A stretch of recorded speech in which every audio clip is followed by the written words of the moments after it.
اب understanding of قرآن کریں گے. میں نہیں کہتا, ہونا تو یہی چاہیے کہ مسلمان ہونے کی حیثیت سے مجھے اور آپ کو پورا قرآن ایک بار تو زندگی میں ہم نے ترجمہ اور تفسیر سے پڑھا ہوتا. یار کم از کم یہ تو ہو سکتا ہے نا, جتنا نماز میں قرآن پڑھتے ہیں اتنا تو سمجھ لیتے, اس کو تو انڈرسٹینڈ کر لیتے, قرآن کی چند مشہور صورتوں کا معنی تو پتا ہوتا. مگر خشوع و خضوع کا تو عالم یہ ہے کہ نماز میں دھیان ہی کہیں اور ہوتا.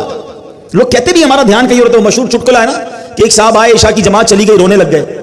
تو نمازیوں نے کہا یار نہیں رو بھائی, اتنی نماز سے محبت, اتنی جماعت سے محبت کہ جماعت چلی گئی آپ رو رہے.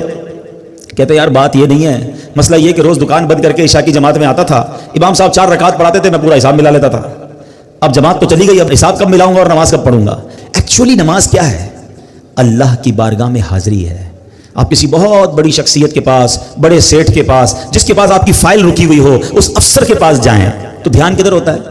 بالکل اس کی طرف فوکس, ہاتھ بندھے ہوئے, سر میرا چھوٹا سا کام, پلیز سائن, اتنی اس سے لجاجت, اس کی طرف فوکس.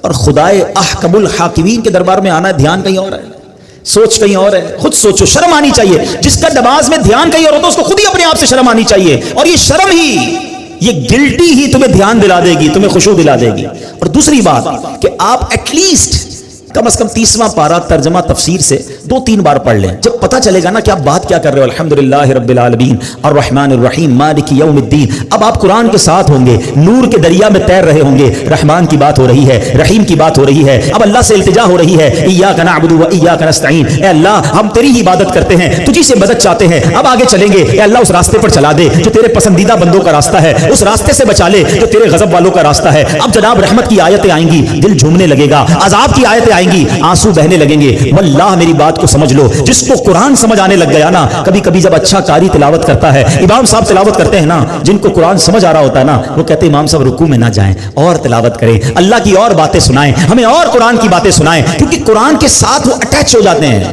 لیکن جس کو انڈرسٹینڈنگ ہی نہیں ہے اس کو کیا فائدہ ہوگا؟